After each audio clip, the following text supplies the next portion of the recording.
नमस्कार मित्रांनो, आपल्या यूट्यूब चॅनलवरती तुम्हा सर्वांचं पुन्हा एकदा स्वागत. बारामती आणि राहुरी विधान पोटनिवडणुकीसाठी काल मतदान पार पडलं. या मतदानानंतर आता सर्वच राजकीय पक्षांकडून विधान परिषदेवर कोणाची वर्णी लागणार याची चर्चा सध्या राजकीय वर्तुळात जोरदार सुरू आहे. विधान परिषदेच्या 10 जागांसाठी येत्या 12 मे रोजी मतदान होणार असून त्याच दिवशी निकाल जाहीर केला जाणार आहे. विधान परिषदेच्या 10 जागांपैकी महायुतीच्या वाट्याला 9 जागा येणार आहेत, तर महाविकास आघाडीच्या वाट्याला अवघी 1 जागा येणार आहे.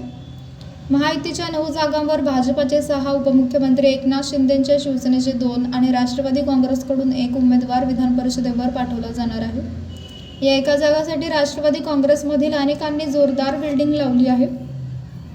या जागेसाठी अनेक जण इच्छुक असल्यामुळे नेमकी संधी कोणाला द्यायची हा मोठा प्रश्न उपमुख्यमंत्री सुनेत्रा पवार यांच्या समोर आहे.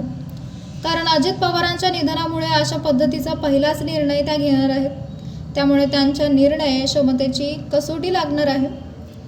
अशातच आता राष्ट्रवादीकडून विधान परिषदेवर जाण्यासाठी इच्छुक आणि चर्चेत असणाऱ्या उमेदवारांची नावे समोर आलेली आहेत, ज्यामध्ये अनिकेत तटकरे, आनंद परांजपे, सुनील टिंगरे, उमेश पाटील, विक्रम संजय काकडे आणि माजी आमदार राजेंद्र जैन यांच्या नावाचा समावेश असल्याची माहिती सूत्रांनी दिली आहे.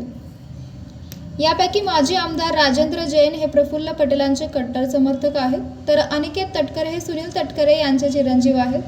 यासह पुण्यातील वडगाव शेरी मतदारसंघातून विधानसभेतील पराभूत झालेले सुनील टिंगरे यांच्यासह राष्ट्रवादीचे प्रवक्ते उमेश पाटील, आनंद परांजपे यांच्यासह नावांची चर्चा सुरू आहे. त्यामुळे आता सुनेत्रा पवार या नेमकं कोणाला विधान परिषदेवर संधी देणार याकडे सर्वांच्या नजरा लागलेल्या आहेत. तर मित्रांनो, आपल्याला काय वाटतंय? आपली प्रतिक्रिया आम्हाला कमेंट बॉक्सच्या माध्यमातून नक्कीच कळवा.